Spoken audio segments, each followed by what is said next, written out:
తప్పని ఈ యొక్క సౌందర్య అనే అమ్మాయి విషయంలో నేను మాట్లాడలేదు. మాట్లాడకపోవడం వల్ల ఈ యొక్క వర్గానికి సంబంధించిన వ్యక్తి కూడా మాట్లాడకపోతే అది ఎంతవరకు కరెక్ట్ అని వాళ్ళు నిందించవచ్చు నా మీద. దాంట్లో నేను తప్పు అనలేను, అలా అని వాళ్ళని నేను నిందించలేను. ఎవరి పర్సనల్ వాళ్ళకు ఉంటాయి, ఎవరి లైఫ్ అనేది వాళ్ళకు ఉంటది.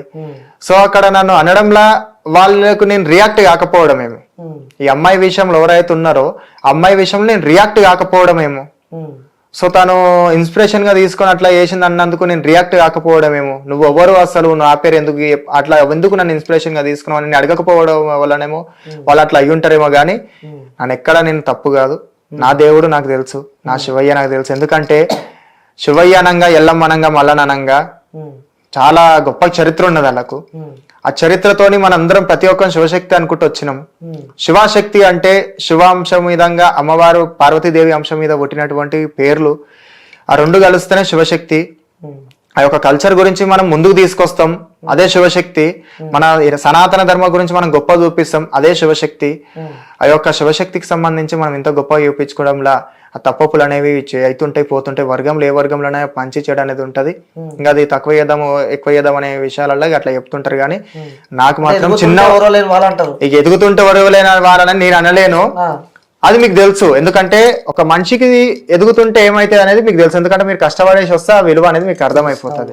ఆ కష్టపడకుండా వచ్చిరనుకో ఇది ఇట్లా కాదు గట్లా అని అది పెద్దగా అయిపోతుంది. అంటే సోషల్ మీడియా నెట్వర్క్ లా బీవచ్చంగా మీ పేరు అయితే వైరల్ అవుతుంది. ఎందుకంటే ఇన్స్టాగ్రామ్ లో బీవచ్చంగా ఫ్యాన్స్ ఫాలోయింగ్ ఉంది. ఇప్పుడు స్వామి నేను చెడ్డగా పెట్టుకోవాలి, ఈ చెడు పూజలు చేయాలి, లేకుంటే ఇట్లాంటి మ్యాజిక్ లేని లాజిక్లు వేయాలి అని అనుకుంటే నాకు ఒక యూట్యూబ్ పేజ్ ఉంది, నాకు ఒక యూట్యూబ్ ఛానల్ ఉంది, నాకు ఒక ఇన్స్టా పేజ్ ఉంది, నాకు ఒక ఇన్స్టా ఛానల్ ఉంది.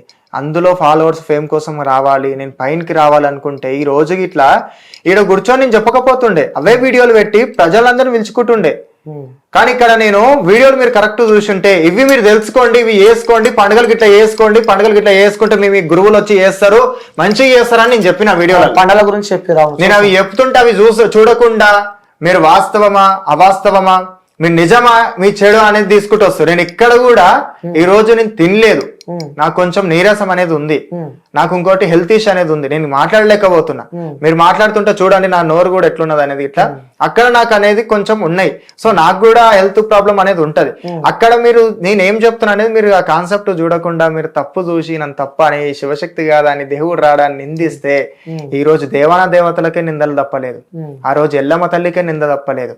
ఆ రోజు పరశురాముడే ఎల్లమ్మ తల్లిని అడుగుతుంటే నా తండ్రి అని అడుగుతుంటే ఎల్లమ్మ తల్లిని 10 మంది పరిస్థితుల్లో అడుగుతుంటే క్వశ్చన్స్ అడుగుతుంటే నీ తండ్రి ఇలా తండ్రి ఎవరో చెప్తే అయిపోతుంది కదా, నీ భర్త ఎవరో చెప్తే అయిపోతుంది కదా అంటే ఎల్లమ్మ తల్లి చెప్పుంటే ఆ రోజు నిందలు పడైపోయేది కాకపోతుండే.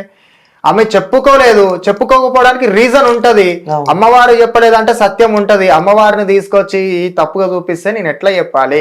నాకు అమ్మవారు రేణుకాదేవి అంటే ఇష్టం, నేను దల్చినా మొక్కినా, నా ఇంటి దైవం మీదమ్మ, నేను దల్చినా మొక్కినా ఎల్లమ్మ గురించి చెప్తున్నా కాబట్టి అమ్మవారే దేవతనే కష్టపడ్డది, అఖిలాండ కోటి బ్రహ్మాండ నాయకిని మాతనే అమ్మవారే బాధపడ్డది.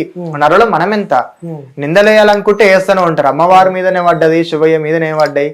చెప్పండి దేవుడు ఎందుకు వస్తుండో, నిజంగానే మీరు దేవుళ్ళ, నిజంగానే మీరు పూజలు చేస్తారా, నిజంగా ఎందుకు అడుగుతున్నారు చెప్పకటి? అక్కడ ఇట్లా నా మీద ప్రచారం అట్లా చేస్తున్నారు కాబట్టి ఆ ప్రచారం కాకపోయినా మనం చూస్తూ ఉన్నాం. నిజంగా మాకు బాధ చేస్తుంది. ఎందుకంటే ఆ దేవుళ్ళ పేరు పెట్టుకొని సో నిజంగానే దేవుడు వస్తున్నా అని చెప్పి చెప్పుకుంటా అలా చేస్తూ ఉంటే దేవుళ్ళని నమ్మిన వ్యక్తులు చాలా మంది ఉంటారు, వాళ్ళు బాధపడుతున్నారు. మాకు కాల్ చేసి అన్న ఏంటి ఇది ఇట్లా జరుగుతుంది అని చెప్పి కూడా మాకు బాధ. ఇప్పుడు నా గురించి ఒక్కరైనా ఫోన్ చేసి రాకేష్ సామ్ గురించి అట్లా మాట్లాడి నాకు బాధ అనిపిస్తున్నారు ఎవరైనా చెప్పిరా సామ్? ఇప్పుడు ప్రతి ఒక్కరికి మనం చెప్పుకుంటూ వస్తున్నాము, ప్రతి ఒక్కరి గురించి నాకు ఎంత మందికి ఇట్లా కామెంట్లు పెడుతున్నారు, మీరు గురించి అట్లా మాట్లాడుతున్నారు ఇట్లా మాట్లాడుతున్నారు, మీరు ఎందుకు స్పందిస్తలేరు అని చెప్పేసి. మరి అట్లా అని చెప్పి నేను స్పందించి ఉంటే అయిపోతున్నానా? ఎందుకు ఆగిరా నేను? సరే దేనికైనా ఒక టైం వస్తుందో వచ్చినప్పుడు చెప్దామని చెప్పేసి ఇట్లా ఆ సందర్భం తగ్గట్టు మనం మాట్లాడదామని చెప్పేసి. సో ఇక్కడ దీన్ని హైలైట్ చేయాలి, ఇక్కడ తక్కువ చేయాలనేది కాదు. ఇక్కడ చెప్తున్నది ఏంది, ఇక్కడ ప్రతి ఒక్కరి మీద నింద అనేది పడుతుంది, మంచి వ్యక్తి మీద పడుతుంది. ఆ మంచి వ్యక్తి మీద పడ్డప్పుడు ఆ మరక అనేది మనం ఎట్లా తూర్చుకుంటే పోతుంది అనేది చూడాలి. ఓకే, శివశక్తులకు ఏం చెప్పాలనుకుంటున్నారు? మన ఇంటర్వ్యూ ద్వారా కొన్ని కోట్ల మంది చూస్తున్నారు మన వీడియో. ప్రతి ఒక్కరు కూడా స్వామి నేను ఇప్పటికీ కూడా చెప్తున్నా, గుర్తుపెట్టుకోరి, నా లైఫ్ అనేది చాలా నేను కష్టంతో వచ్చిన, ఇక్కడ గుర్తుపెట్టుకోండి, ఒక మనిషి ఇది మార్కెట్లోకి రాగానే కోట్లు సంపాదిస్తుంది, లక్షలు సంపాదిస్తున్నవి అనేది ఇట్లా వాస్తవాలు నమ్మకండి. నా పేర్ల మీద ఫేక్ అకౌంట్లు పెట్టి ఫేక్ నెంబర్లు పెట్టి వాళ్ళు పైసలు తీసుకుంటున్నారు. వాళ్ళ మీద నేను కంప్లైంట్ కూడా ఇవ్వడం జరిగింది. నేను వీడియో ఇంతకుముందు కూడా మీకు ఫోటోలు చూపించిన దాంట్లో కూడా మీకు ఏమని చెప్పిన ఇట్లాంటి ఫేక్ అనేవి వస్తుంటాయి, మీరు నమ్మకండి అని చెప్పేసి ఇట్లా. ఒక్కటి గుర్తుపెట్టుకోండి, నేను వీడియోలు దేవుల గురించి పెడతా, దేవుల గురించి చేస్తా, అలా తప్పు ఉంటే చెప్పండి, తప్పు నేను సరి చేసుకుంటా, అంతే కదా అని చెప్పేసి ఒక నిందించి ఒకని బాధ పెడితే కరెక్ట్ కాదనే నా ఉద్దేశం. సో ఇంకోటి ఏంటంటే, ఎవరిని కూడా నేను వ్యక్తిగతంగా బాధ పెట్టాలని నేను అనుకోవడం లేదు, ఎవరు కూడా నా వల్ల బాధపడాలని కూడా నేను అనుకుంటలేను. సో ఆయన క్వశ్చన్ అడగడానికి ఈ పైసలు అనేది ఇది అనేది ఇట్లా ఎందుకు అంటున్నారంటే, కొందరు ఇట్లా మా వర్గాలలో కొందరు ఉంటారు, పడనోళ్ళు ఉంటారు, పడేటోళ్ళు ఉంటారు. వాళ్ళు ఏం చేస్తున్నారంటే, ఒక మనిషిని బ్లేమ్ చేయాలంటే వాళ్ళు చేసిన తప్పులు ఒక మనిషి మీద వేస్తున్నారు.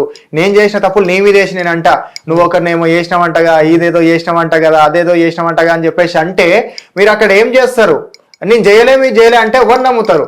సో చేయడానికి ప్రూఫ్స్ ఎట్లుంటాయి? ఉండవు. ప్రూఫ్స్ ఉంటేనే మేము నమ్మేది. అది ప్రూఫ్స్ ఉంటేనే అది ఉంటది. ఇప్పుడు నువ్వు చేయలేవు, చేయడానికి నువ్వు చేసినావంట నువ్వు ఎట్లా నిరూపించుకుంటావు? నిరూపించుకోలేదు, అంతే కదా. అది ఇది నేను చెప్తుంది ఇట్లా. మీరు కరెక్ట్ చెప్తున్నారు, మీరు కూడా కరెక్ట్ చూడండి. నా వల్ల వాళ్ళ బాధపడి ఉంటే సారీ, కానీ నేను సారీ చెప్తున్నది దేనికో భయపడో లొంగో కాదు, క్షమాపణలు కోరుకుంటున్నారు, క్షమాపణలు కోరుతున్నాను. మళ్ళీ మీరు తప్పుగా మాత్రం టైటిల్ వేయకండి స్వామి. ఒకటి మీరు చెప్పేది చెప్పండి, నేను చెప్తా. ఎందుకంటే మీ మీద నాకు చాలా రెస్పెక్ట్ ఉంది, మీ మీడియా మీద ఇట్లా. నేను ఇప్పటి కూడా చెప్తాను, ఎందుకంటే మీ మీడియా అనేది ఇట్లా నాకు ఒక ప్రజలకు మీరు వాస్తవాలు చూపిస్తారు, కానీ వ్యక్తిగతంగా పోయి మాట్లాడే రైట్ ఎవరికి లేదు. ఇప్పుడు మీకు మీ వ్యక్తిగత చరిత్ర ఉంటుంది, నాకు నా వ్యక్తిగత చరిత్రలు ఉంటాయి. నేను ఎన్ని కష్టాలు పడి వచ్చినానో ఇక్కడ మీకు తెలియదు, మీరు ఎన్ని కష్టాలు పడేసి వచ్చి కూర్చుని అనేది నాకు తెలియదు. సో ఇక్కడ ఏం చెప్తున్నా అంటే, ప్రతి ఒక్కరికి ఒక పర్సనల్ లైఫ్ ఉంటుంది. పర్సనల్ లైఫ్ లోకి ఇన్వాల్వ్ అయ్యేది రైట్ ఎవరికి లేదు. నాకు నా పర్సనల్ లైఫ్లు ఉన్నాయి, నాకు నా కష్టాలు ఉంటాయి. నాకు ఇప్పుడు బట్టలిప్పి కొట్టిరంట అనే మాట ఒకటి వచ్చింది, దాని గురించి కూడా చెప్తాను. బట్టలిప్పి కొట్టిరంట అనే మ్యాటర్ అనేది, ఒక శివశక్తి బోనం ఎత్తుకొని పోతే ఒక తాన బట్టలిప్పి కొట్టిరు, కొందరిని బట్టలిప్పి కొట్టిరు అని అంటే అక్కడ ఎందుకు కొట్టిరు అనేది మీరు ఎందుకు అర్థం చేసుకోవాలి? అక్కడ ఎందుకు అవుతుంది? ఒక మంచి కోసం పోతుంటే చెడ్డగా చేస్తున్నారు. అక్కడ నిజంగా కొట్టిరు, అది అయ్యింది స్వామి. కొట్టిరు, బట్టలిప్పి కొట్టిరు, అవన్నీ ఏం కాలేదు. కొందరు ఊరోళ్ళు కొట్టిరు అంటారు, కొందరు ఇది అంటారు. అది అట్లా ఫేక్ గా చేయొద్దు. అదే వాస్తవాలు ఇప్పుడు చెప్పండి మీరు, ఎందుకంటే తెలుస్తాయి కదా వాస్తవాలు వాళ్ళకి. నా పక్కలు ఉండేటోళ్ళు ఇట్లా ఏం చేసిరంటే, ఈయన ఎదుగుతున్నాడు, ఎక్కడ ఈయనని పడేయాలి అని చెప్పేసి డబ్బులకు ఆశపడి ఈయనని తప్పు చూపించాలనే అపోహతోని ఏం చేసిరంటే, నా పక్కలు ఉండేటోళ్ళే మోసం చేసిరు. పక్కటోడే పగోడవుతాడు, పక్కనున్నోడే పగ అవుతాడు, పక్కటున్నదే పాము అవుతుంది అన్నట్టు నా పక్కలు ఉండేటోళ్ళు నన్ను మోసం చేసిరు. నన్ను పక్కలు ఉండేటోళ్ళు మోసం చేసి, వాళ్ళు కావాలని చెప్పేసి ఎవరైతే ఇప్పుడు నా గురించి చెడుగా మాట్లాడుతున్నా అట్లాంటి వాళ్ళకి ఇంటిచ్చి, అమ్మవారిని గురించి తీసేయాలని చెప్పేసి, అమ్మవారిని మీరు చూపియద్దు అని చెప్పేసి, అమ్మవారిని మీరు మొత్తానికి అక్కడ ధ్వంసం చేయాలి అని చెప్పేసి అక్కడ జరిగిందనమాట. అది జరగడం వల్ల ఆ యొక్క అటాక్ అనేది అయ్యింది. నేను దాని గురించి కూడా నేను చెప్పిన, నేను ప్రతి ఒక్కరికి కూడా. ఇక్కడ తప్పు జరిగితే చెప్పుకోవడంలో తప్పు లేదు. వాస్తవానికి మనం జరిగింది కూడా అక్కడ వేరో చూపిస్తుంది, చెప్తుంది కూడా వేరు. దేవుని విషయంలో జరిగింది, దేవుని విషయంలో జరిగితే ఇట్లా అయ్యింది. ఇప్పుడు ఒక గోలుకొండ దగ్గరికి ఒక శివశక్తి, ఒక ఎగ్జాంపుల్ గా నేను చెప్తున్నా, అమ్మవారికి బోనం సమర్పిద్దామని వెళ్తున్న సందర్భంలో ఒక పోలీస్ ఆయన వచ్చి ఒక శివశక్తిని కొడితే అది ఎంతవరకు కరెక్ట్? 100% తప్పు కదా. అక్కడ దేవుని కోసం ఇంత సేవ చేస్తుంటే మమ్మల్ని కొట్టుడు ఎంతవరకు కరెక్ట్ అనేది ఉంటది. సో నేను అక్కడ అడుగుదామంటే నాకు సపోర్ట్ అవ్వలేదు. నా పక్కకుండా నన్ను మోసం చేసినప్పుడు నాకు సపోర్టింగ్ ఎవరు వచ్చి మాట్లాడతారు? నా సపోర్ట్ ఉంది ఎవరు వచ్చి మాకు ముందరకు వచ్చి చెప్తుంటారు? చెప్పండి. సో అక్కడ మ్యాటర్ అనేది నేను దాన్ని ఇష్యూ చేయలేదు. సో దాన్ని వద్దా అని చెప్పేసి అనుకున్నా. ఇప్పుడు ఈ మీ మీడియా వాళ్ళ ద్వారా నేను చెప్పడం జరుగుతుంది. ఇది అయ్యింది వాస్తవమే. సో పక్కనోడే పగ, పక్కటోడే పగ. అందుకే మన నీడని కూడా మనం నమ్మోదన్న కాలం. నేను ఒక వీడియోలో కూడా, ఇంటర్వ్యూలో కూడా చెప్పిన, నీడ అనేది కొంచెం వెళ్తున్నంత వరకు ఉంటది. ఆ నీడ పోయినాక కూడా మనకి ఎవరు అనేది తోడు ఉండరు. గుర్తుపెట్టుకోరి, ఇక్కడ జీవితంలో ఎవరికి శాశ్వతం కాదు. ఉన్న 4 రోజులు దేవుల కార్యాలు చేయాలి, దేవుల పూజలు చేయాలి. నేను చెప్పింది కాదు, మన సనాతన ధర్మం చెప్తుంది. ధర్మో రక్షిత రక్షిత. ధర్మాన్ని మనం రక్షిస్తే అదే ధర్మం మనం రక్షిస్తుంది. ఇక్కడ నీతి సూత్రాలు చెప్తున్నాను ఇట్లా అనుకున్నా, ఎవరు ఏమనుకున్నా తర్వాత విషయం. ఇక్కడ చెప్తున్నది ఏంటంటే, దాన ధర్మాలు అనేది చేయాలి, దైవ దర్శనాలు అనేది చేసుకోవాలి. అది నా కాన్సెప్ట్, అది నా మైండ్ సెట్. సో అది మీరు ఏమనుకున్నా దానికి అబ్జెక్షన్ లేదు. సో శివశక్తులు నా వల్ల ఎవరైనా బాధపడి ఉంటే దానికి నేను సారీ చెప్పుకుంటున్నా. ఎందుకంటే ఒక మాటలో నేను చెప్పకపోవచ్చు, రాలేకపోవచ్చు. నేను ఊర్లో ఉంటా, అక్కడ చిన్న ఉన్నప్పటి నుంచి అక్కడనే పెరిగి కల్చర్ గురించి కొంచెం తెలుసుకోవడానికి కొంచెం టైం పట్టిందేమో నాకు. సో అక్కడ నేను వచ్చి మాట్లాడలేకపోయి ఉంటా. సో దానికి తప్పయి ఉంటదేమో. సో అట్లా మాట్లాడి ఉండొచ్చు. కానీ ఇక్కడ ఎవరిని కూడా వ్యక్తిగతంగానే రైట్స్ ఎవరికి లేవు, ఎవరి లైఫ్ వాళ్ళది. మనసులో ఇంత బాధ పెట్టుకొని ఎలా ఉంటున్నారు స్వామి మీరు? అసలు 4 రోజుల ఆట స్వామి ఇది, 4 రోజుల ఆట. ఈ ఆటలో మనం సాగిస్తామా, ఓడిపోతామా, గెలుస్తామా అనేది భగవంతుని నిర్ణయం. 4 రోజుల ఆటకు మనం మంచిగా చూపిద్దామనే దాంట్లో చెడ్డగా వెతుకుతుంటారు. సో మన పని మనం చేసుకుంటూ పోతే అయిపోతుంది. ఇక బాధ అనేది వస్తుంటది, సంతోషం అనేది వస్తుంటది, కష్టం అనేది వస్తుంటది. ఏదంటారు కదా ముళ్ళబాట ఎల్లబాటలు అనేవి వస్తుంటాయి. మన తవ్వేదో మనం వెళ్ళిపోవాలన్నట్టు ఉంటున్నా. సో నిజంగా చాలా గ్రేట్ స్వామి. ఎందుకంటే ఎక్కడ పోయినా సోషల్ మీడియా నెట్వర్క్ లో మీ గురించే వస్తుంది. ప్రతిదీ ఇంటర్వ్యూస్ ఇచ్చుకుంటా ప్రతి దానికి క్లారిటీ ఇస్తున్నారు. ఆ స్టూడియోలో కూడా జరిగిన సంఘటన కూడా సో మ్యాజిక్ అని చెప్పి కూడా మీరు ఒప్పుకున్నారు. నిజంగా అంటే సమాజాన్ని మారుద్దాం అని చెప్పి మీరు చేసిన ఒక ప్రయత్నం అని చెప్పి కూడా చెప్పడం చూస్తున్నాం. బట్ ఆ వీడియో అటు ఇటు అయ్యి కొంచెం వైరల్ కావడం, సో దాని తర్వాత ఇలా సౌందర్య ఇలా ఇంకొంతమంది రావడం మీపై పడ్డ మచ్చ అనుకోవచ్చు ఇది. ఎందుకంటే సో మీరు చాలా మంది కొన్ని వేల మంది భక్తులు ఉన్నారు మీకు. సో చూస్తూ ఉంటాం ఇన్స్టాగ్రామ్లలో కానీ యూట్యూబ్లో కానీ. సో మీరు ఎక్కడికి వెళ్ళినా మీ ప్రయాణం మొత్తం దైవ సన్నిధిలో ఉంటుంది. కానీ ఇలా మీపై ఇలా రావడం నిజంగా మా ఫస్ట్ డౌట్ క్వశ్చన్ మార్క్ వచ్చింది, నిజంగా నేనా? ఎందుకంటే మేము కూడా మీ వీడియోస్ చూస్తూ ఉంటాం కాబట్టి. సో నిజంగానే రౌడీ రాకేష్ గారు ఇలా చేస్తూ ఉంటారా, ఇలా మోసాలు చేస్తుంటారా అని చెప్పి కూడా డౌట్ వచ్చింది. సో నిజంగా చెప్తున్నా, ఇప్పటిదాకా నేను అడిగిన క్వశ్చన్ ఏదైతుందో మీరు బంగారం తీసుకుంటారని చెప్పి అవన్నీ జస్ట్ నేను అడిగినా, బట్ నాకు ఎలాంటి కాల్స్ రాలేవు. నేను అడిగిన మిమ్మల్ని నిజంగా మీరు దొరికిపోతారేమో అనుకున్నా, బట్ నిజమే చెప్పారు. నేను పండుగలు చేసింది కూడా లేనోళ్ళు కూడా ఉన్నారు స్వామి. అక్కడ ఎంత బీదోళ్ళు ఉన్నారంటే అంత బీదోళ్ళు ఉన్నారు. వాళ్ళ ఇళ్ళకి కూడా పోయి నేను పండుగలు చేయడం జరిగింది. అక్కడ కావాల్సింది అమ్మవారిని కూర్చోబెట్టి మంచిగా చేయడం, మన ఒక కల్చర్ గురించి గొప్పగా చూపించుకోవడం. అంతే కదా అని ఇది ఒక దందా లేక ఇదొక ఇది లేక చూపిస్తుంది, తప్పు అవుతుంది. గురుదక్షిణంగా వాళ్ళు ఇష్టంగా ఏమైనా పెట్టుకొని దానికి నేను కాదన్నాను. అడిగే పద్ధతి ప్రకారంగా, ఇచ్చే పద్ధతి ప్రకారంగా వాళ్ళది ఉంటది, అడిగే పద్ధతి ప్రకారంగా మనం ఉంటాం. ఎవరైనా సరే అది ఇస్తారా ఇయ్యరా అనేది వాళ్ళ ఇష్టం. కానీ నా పేర్ల మీదంగా ఈ చెప్పడం వల్ల ఎవరైతే ఫేక్ ఇట్లా క్రియేట్ చేసి ఈ పైసలు అది అని చెప్పేసి ఇట్లా ఎవరైతే నా ఫోటో పెట్టి నా వీడియో పెట్టి అడుగుతున్నారో వాళ్ళని మీరు అడగండి. ఆ నెంబర్ల మీద నేను కంప్లైంట్ ఇచ్చిన, వాళ్ళ మీద యాక్షన్ తీసుకుంటున్నారు. దాంట్లో మీద కూడా నేను ఒక వీడియో తీసి నా ఛానల్లో పెడతా.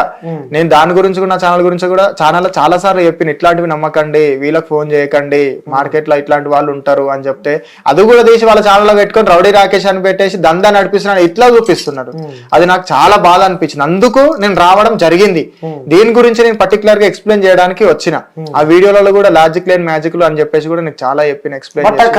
అది కట్ అయిపోయింది. అది వీడియో మీకు చూపించిన కూడా నేను జెన్యున్ కానా అనేది జనాలకు తెలుసు స్వామి. ఎందుకంటే నా యొక్క పనిని నేను చేసుకుంటూ వెళ్ళిపోతున్నా. ఆ పనిలో వీళ్ళందరికి ఇట్లా ఉన్నారు. నన్ను సహకరించి నన్ను సపోర్ట్ చేసేటోళ్ళు ఎంతో మంది ప్రేక్షకులు ఉన్నారు. తెలంగాణ, ఆంధ్రప్రదేశ్, ఇంకా అవతల స్టేట్ వాళ్ళు కూడా నన్ను ఆదరించేటోళ్ళు చాలా మంది ఉన్నారు. వాళ్ళందరూ కూడా తెలుసు. ఎందుకంటే రెగ్యులర్ గా నన్ను ఫాలో అయ్యేటోళ్ళు కానీ, నన్ను వీడియోలు చూసి అడిగేటోళ్ళు కానీ, మీ వీడియోలు చాలా బాగుంటాయని చెప్పేటోళ్ళు కూడా చాలా మంది ఉంటారు. కానీ నా మీద ఎక్కడైతే తప్పు ప్రచారం చేస్తున్నారో దయచేసి మీరు ఇట్లా మీరు సపోర్టింగ్ ఉండి మీరు చూపించండి. ఏం చూపించాలో చూపించండి. మీరు ఏం చెప్దాం అనుకుంటున్నారు అది చెప్పండి. కానీ ఒకవేళ మీరు తప్పు చేస్తే తప్పనే చెప్తాం. వీళ్ళు మేము కరెక్ట్ ఉన్నాక ఒకరు కరెక్ట్ ఉన్నారని చెప్పండి, ఒకరు మాలో తప్పు ఉంటే ఇది తప్పు అని చెప్పండి, సరి చేసుకుంటారేమో. కానీ వ్యక్తిగతంగా మనిషిని మానసికంగా బాధ పెట్టడం మాత్రం అది కరెక్ట్ కాదు. మేము అసలుకే పెట్టాం చాలా. ఎందుకంటే మాకు తెలుస్తాయి మీరు కొన్ని నెగిటివ్ కాబట్టి. సో నిజంగా నెగిటివ్ అని చెప్పండి మేము నమ్మం.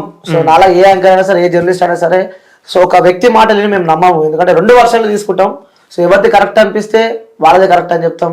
సో జోకులు అయితే మాకు రావు, వాస్తవాలు ఏదో మేము చూపిస్తాం కాబట్టి. సో మీరు వచ్చారు బయటికి. సో ప్రతిదీ క్లారిటీ అయితే ఇవ్వడం జరిగింది. సో చూద్దాం ఇక నెక్స్ట్. ఎందుకంటే మీరు చెప్పినవన్నీ నాకైతే కరెక్టే నాకు అనిపిస్తుంది. ఎందుకంటే ఆ రోజు లాజిక్ లేని మ్యాజిక్ అని చెప్పడం, దాని తర్వాత సౌందర్య నిజంగానే కాదని చెప్పి చెప్తున్నాం. సో ఇంకొన్ని రోజుల తర్వాత కూడా సౌందర్య వర్షన్ మళ్ళీ బయటకు వస్తుండొచ్చేమో. సో చూద్దాం. అంటే కేవలం వాళ్ళు మిమ్మల్ని ఒక ఇన్స్పిరేషనల్ గా తీసుకున్నారని చెప్పి, లైక్ అంటే మీరు ఇన్స్టాగ్రామ్ లో కానీ యూట్యూబ్ లో కానీ కొంచెం ఫేమ్ కాబట్టి, సో మీరు వాళ్ళ మిమ్మల్ని వాడుకున్నారని చెప్పి మీరు అంటున్నారు. మీ వర్షన్ ఇది ఇక వాడుకున్నారని నేను చెప్పలేను. ఇన్స్పైర్ అయినా వాళ్ళ ఇష్టం, వాళ్ళ వ్యక్తిగతం. వాళ్ళలాగా ఎంతో మంది ఉంటారు. ఒకటి గుర్తుపెట్టుకోరమ్మా, మీ వల్ల ఒక మనిషికి కూడా చెడ్డ పేరు అనేది వస్తున్నది. ఆ చెడ్డ పేరు అనేది ఎందుకు ఇంత మెన్షన్ చేసి చెప్తున్నా అంటే ఒకరి బాధ అనేది ఎట్లుంటది అనేది మీకు తెలియదు. ఎందుకంటే ఒక మనిషి వచ్చి బాధపడుకుంటే చెప్తుండు, ఆయన మానసికంగా బాధపడి చెప్తున్నారంటే దాని రీజన్ ఏంటంటే ప్రజలలో తప్పు కనిపించద్దు అని. ప్రజలకు మనం కరెక్ట్ ఉన్నప్పుడు, అంతమంది మనం సపోర్ట్ చేస్తున్నప్పుడు ఎందుకు మనం వాళ్ళకు తప్పుగా చూపించాలి? నన్ను నమ్ముకొని ఎంతో మంది ఉన్నప్పుడు వాళ్ళకి ఎందుకు నేను తప్పుగా కనిపించాలి అనే కారణంతోని నేను ఇది చెప్పడం జరుగుతుంది, నేను రావడం జరుగుతుంది. ఇప్పుడు ఎవరైతే మన మీద తప్పు ప్రచారాలు చేస్తున్నారో ఆ ప్రచారాలు రేపటి నాడు అవే మనం తప్పు చేసినాం అనేవి చూపించే కాలం వస్తుంది. ఎందుకంటే అట్లా తప్పు ప్రచారం చేసినంత మాత్రంలో అది నిజాలు కావు. ఎవరైనా సరే కోటి కోసం కోటి విద్యలు, ఆ కోటి విద్యల్లో 10 రూపాయలు అటు ఇటు అనేది అవుతుంటదేమో, కాకపోతే ఒక 10 రూపాయలు అడుకోవడంలో తప్పు లేదేమో. మీ ద్వారా అందరికి ప్రజలకు నేను చెప్తున్నా, సో ఎవరైతే ఇలా నాకు దేవుడు వస్తా ఫేక్ గా నటించే వాళ్ళు ఉంటే దయచేసి చెప్తున్నాను. ఎందుకంటే దేవుడిని మేము ఎక్కువ నమ్ముతుంటాం. ఎందుకంటే సో దేవుడు ఎక్కడ ఉంటే మేము నిజంగా శివశక్తి లాంటి మేమైతే నిజంగా దేవుళ్ళని చూసుకుంటాం. కాబట్టి సో మీ వల్ల ఫేక్ గా నటించే మీ వల్ల నిజంగా శివశక్తులు బాధపడాల్సి వస్తుంది. సో మాకు కూడా చాలా బాధేస్తుంది. ఎందుకంటే వాళ్ళు ఎప్పుడు దైవ భక్తుల్లో ఉంటారు. సో వాళ్ళు చాలా పద్ధతిగా, చాలా నీట్ గా ఎప్పుడు దేవుణ్ణి పూజిస్తూ ఉంటారు. వాళ్ళని మేము దేవుళ్ళ పూజిస్తాం, శివశక్తులను. కానీ సో దేవుడు నిజంగానే వస్తున్నా అని చెప్పి కూడా ఇలా ఫేక్ గా ఉన్న వాళ్ళు దయచేసి చెప్తా, రిక్వెస్ట్ చేస్తున్నా, మీరు ఇక మానుకోండి.